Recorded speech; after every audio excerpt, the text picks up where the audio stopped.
के चरणों में बैठे हैं। मां शक्ति का प्रतीक है। मां कालिका जब सब पराजित हो जाते हैं, असहाय हो जाते हैं, निराशित हो जाते हैं, तब मां जगदम्बा भवानी जो वात्सल्य प्रदान करने वाली है, ममता प्रदान करने वाली है, दुख प्रदान करने वाली है, वही जगत माता अपने बालकों की रक्षा के लिए, आस्था के संरक्षण संवर्धन के लिए, हमारे स्वाभिमान के लिए, यही जगत माता कई काली बन करके असुरों का, अधर्मों का, पापियों का रक्त पीने के लिए अपना रूप धारण करती है। तो सावधान कर देना चाहता हूं ऐसे अधर्मी पापी लोगों को जो हमारी असुरता को समाप्त कर देने का कुचक्र रच रहे हैं। ये जगदम्बा मां भवानी कालिका, इसके चरणों में जो बालक बन के आएगा उसको आशीर्वाद मिलेगा, उसको वरदान मिलेगा। परंतु कोई अगासुर बन के आएगा, कोई पापी बन के आएगा, कोई कुदृष्टि डाल के आएगा, तो जगदम्बा भवानी कालिका के हाथ में खड्ग है, खप्पर है, और उस पिपासनी की गर्दन काट करके पापी के खून पीने के लिए ये मां तैयार रहती है सदैव। इसलिए सावधान, कानून केवल हमारे लिए है क्या? देश में क्या क्या नहीं हो रहा, उधर दृष्टि नहीं जाती। कई मंदिर हैं इस दिल्ली मणिपुर देश में, जहाँ कोई दीपक जलाने वाला नहीं है, सरकार की दृष्टि कभी वहां तो नहीं जाती। वहां की व्यवस्था की जाए, खजाने खोल दिए जाए, जीर्ण शीर्ण मंदिरों का उद्धार किया जाए, वहां तो कभी ध्यान नहीं जाता। जहां पर कुछ श्रद्धालु ज्यादा आते हैं, क्योंकि इनकी दृष्टि धर्म प्रधान नहीं है, ये केवल अर्थ प्रधान है। हमारी श्रद्धा दिखाई नहीं देती। हमारे श्रद्धा के द्वारा मां के चरणों में, भगवान के चरणों में जो पुष्प अर्पित किए जाते हैं, इन बेईमानों की दृष्टि केवल वहां पर नहीं है।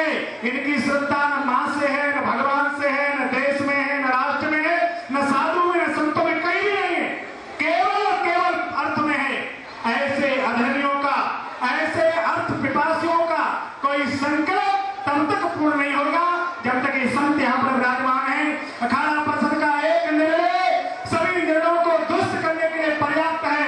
महाराज श्री यहाँ पर विराजमान है, एक आदेश देंगे, केवल संत ही नहीं, ये जितने भक्त बैठे हैं आपके चरणों के आश्रय लेकर के, आपके कदम से कदम मिला करके आप जहां कहेंगे लाखों की संख्या में चलने के लिए तैयार हो जाएंगे, और कोई भी कानून, कोई भी कोर्ट, कोई भी राजनीति को विरोध कर देंगे मां के चरणों में नतमस्तक करने के लिए।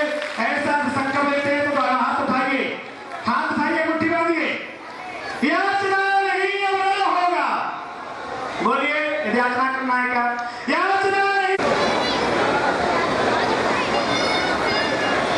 मंच पर विराजमान सभी कुछ संतों के श्री दक्षिणा कोट से वंदन प्रदान करता हूँ। यहाँ पे संकल्प जो व्यक्त किया जा रहा है उसी क्रम में आगे पूज्यपाद विनोद गिरी महाराज के श्री चरणों में प्रार्थना कर रहा हूँ, तो आकर के हम सबका मार्गदर्शन करने की कृपा करेंगे।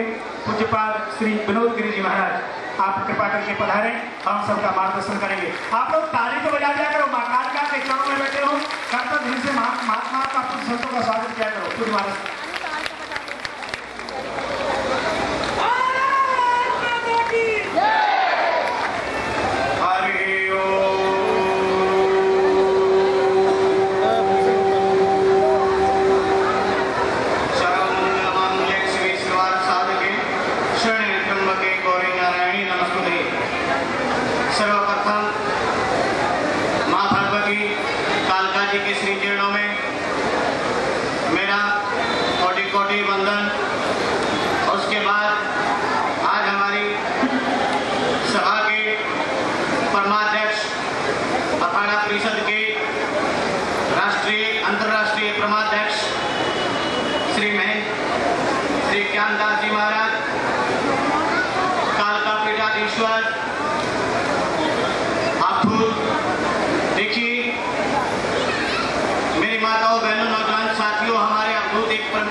मेरे को कहा कि इस दुनिया में हिंदू इतने कम क्यों हैं? मैंने कहा शेर थोड़े ही होते हैं, ज्यादा होंगे तो उनको खाने के लिए कहां से मिलेगा? इसीलिए हिंदू को तुम कमजोर मत समझो, ये शेर है, जब ललकारेगा तो फिर ये जो है प्रतिद्वंदी जितने ये शैतान लोग हैं ये सब कम पड़ जाएंगे, तो फिर जो है सृष्टि का संतुलन बिगड़ जाएगा। इसीलिए मैं मेरे परम गुरुदेव हमारे जो